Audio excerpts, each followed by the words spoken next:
అందరికీ నమస్కారం అండి. నేను మీ ఉమ్మారెడ్డి ప్రమోద్ కుమార్, మల్లాపూర్ డివిజన్. మా అమ్మ తిడుతుంటుంది, ఊకే బీఆర్ఎస్ పార్టీ అని తిరుగుతుంటావు, పార్టీ నీకేమీ ఇచ్చిందిరా, ఎందుకో పార్టీలో తిరుగుతావు, ఊకే పనికి అంత టైం వేస్ట్, అది ఇది అని చెప్పేసి.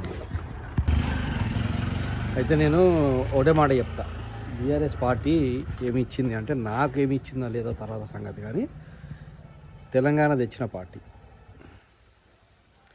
ఇప్పుడు కొంతమంది పనికిమాలిన వాళ్ళు సన్నాసులు ఏం చేసిండు కేసీఆర్, అరే ఏం చేసిండు కాదురా నాయన, తెలంగాణనే తెచ్చిండ్రా, ఇంతకంటే ఇంకేం కావాలా? తెలంగాణ తెచ్చిన నాయకుడు ఎవరు అంటే, మీరు ఎంత ఏం చెప్తున్నా సరే కేసీఆర్ సార్ మాత్రమే, ఆయనకు మాత్రమే చెందుతుంది అది.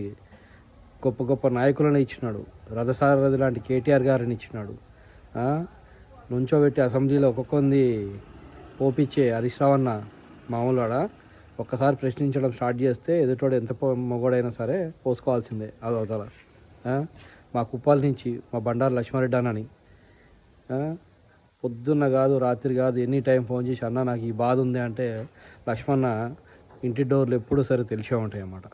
ప్రజల కోసమే ఉప్పల్ ప్రజల కోసమే ఆయన ఉన్నది.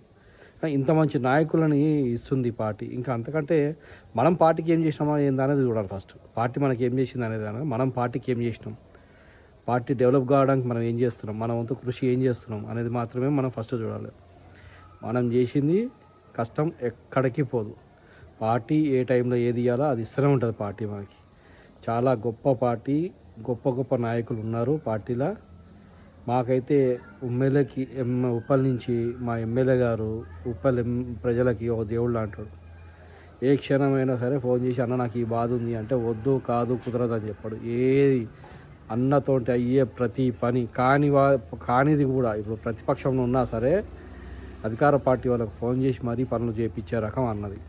కొందరు సన్నాసులు మాట్లాడతారు, ఇది ఎవరు చేసినారు, అది ఎవరు చేసినారు, ఇది ఎవరు శాంక్షన్ చేయించినారు అని. ఎవరు చేయించినారు ఏంటనేది అందరికీ తెలుసు. ఆ సన్నాసి మాటలు మాకు రావు. అందుకే అంటున్నా, పార్టీ మనకి ఏమి ఇచ్చిందనే కన్నా మనం పార్టీకి ఏం చేసినాం అనేది ఇంపార్టెంట్. మన నాయకులు మనం పట్టించుకోరా అనవసరం. మనకు టార్గెట్ అంతా నెక్స్ట్ 2028లో కేసీఆర్ సార్ని సీఎం చేయడం. అది ఒకటే మనం టార్గెట్ పెట్టుకోవాలా. ఖచ్చితంగా కష్టపడదాం, కేసీఆర్ సార్ని మళ్ళా పట్టాభిషేకం చేద్దాం. ఈ శ్రీరామనవమి నుంచి కొందరికి వనవాసము, కేసీఆర్ సార్కి పట్టాభిషేకం జరగబోతుంది. చూస్తూ ఉండండి. రాబో ఎలక్షన్లో ఖచ్చితంగా బీఆర్ఎస్